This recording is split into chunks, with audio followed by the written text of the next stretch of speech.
BA third year के बच्चों का हार्दिक स्वागत। मैं अलका जैन से आचार्य हिंदी, राजकीय महाविद्यालय किशनगढ़ से। बच्चों, हम गत कालांशों से कमलेश्वर की कहानी खोई हुई दिशाओं का विश्लेषण कर रहे हैं। आज हम चर्चा करेंगे यथार्थवादी और सबल वातावरण दृष्टि पर। बच्चों, यथार्थवादी बोध और आकलन की दृष्टि इस कहानी में साफ नज़र आती है। खोई हुई दिशाएं कहानी का कथ्य एक शिल्प दोनों ही अपने आप में लेखक के यथार्थवादी बोध और आकलन दृष्टि को व्यंजित करने वाले हैं। कथा वस्तु का आधार जिन और जिस प्रकार की कुंठित सामाजिक विडंबनाओं को बनाया गया है, उसके द्वारा जिस सामाजिक संबंधहीनता की स्थितियों पर व्यंग कसा गया है, अस्तित्व बोध उसकी रक्षा के प्रति जिस प्रकार की सचेष्ट प्रक्रिया प्रभाव चितारे गए हैं, और फिर नारी के प्रति जिस प्रकार की दृष्टि को अभिव्यंजित किया गया है, वह सब आज के जीवन के घोर एवं कटु यथार्थ को स्वरूपाकार प्रदान करने वाला है। कहानी का मूल बोध तो यथार्थ पर आधारित है ही, उसका आकलन एवं रूपायन जिस शैली शिल्प और जिस प्रकार की भाषा में किया गया है, वह सब भी आज का कलात्मक यथार्थ ही कहा जा सकता है।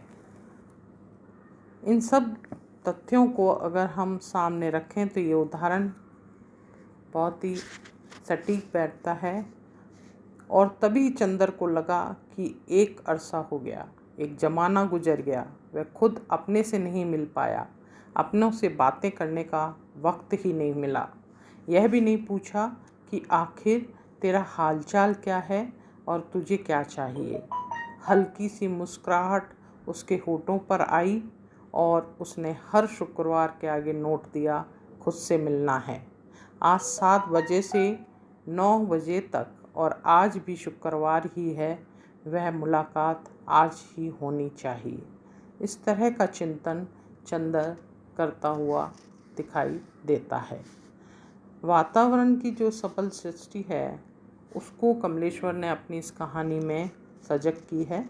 इसे कहानीकार कमलेश्वर की सभी कहानियों में हम प्रमुखता से देख सकते हैं। खोई हुई दिशाओं में भी एक प्रत्यक्ष दर्शन दिखाई देता है। यदि इस कहानी को एक वाक्य में वातावरण चित्रण प्रधान कहानी कहें तो अतिशयोक्ति न होगी। कहानी का सबल आरंभ वातावरण चित्रण से ही हुआ है। निगाह दूर आसमान पर अटक जाती है, वहाँ जहाँ चीलें उड़ रही हैं और बोझे की शक्ल में कटा हुआ आसमान दिखाई दे रहा है। इस गंधले आसमान के नीचे जामा मस्जिद का गुंबद और मीनार दिखाई पड़ रही है। सबकी नौकें बड़ी अजीब सी लग रही हैं।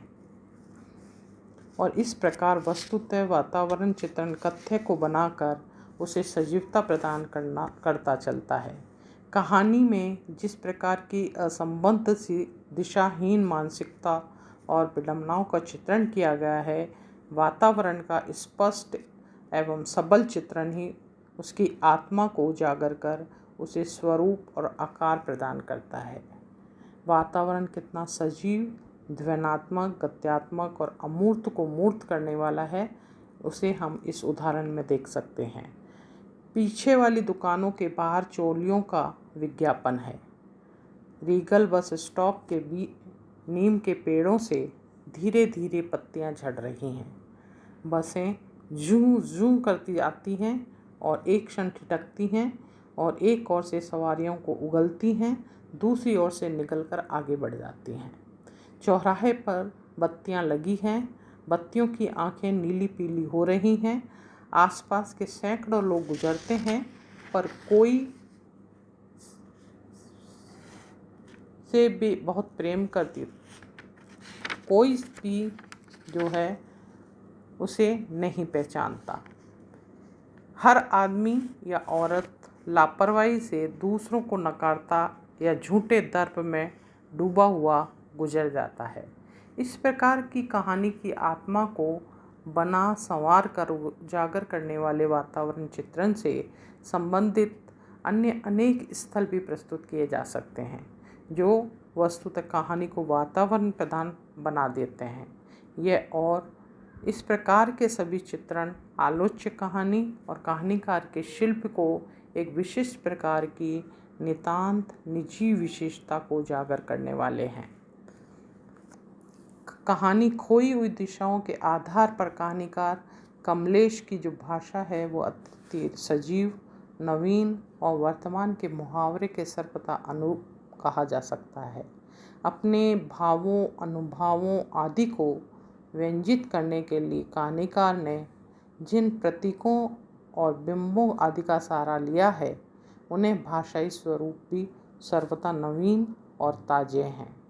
संवाद योजना और उसकी क्षमता भी वर्ण विषयों के संबद्ध वक्ता पात्रों की मानसिकता और नई कहानी की यथार्थ चेतना के अनुरूप कही जा सकती है।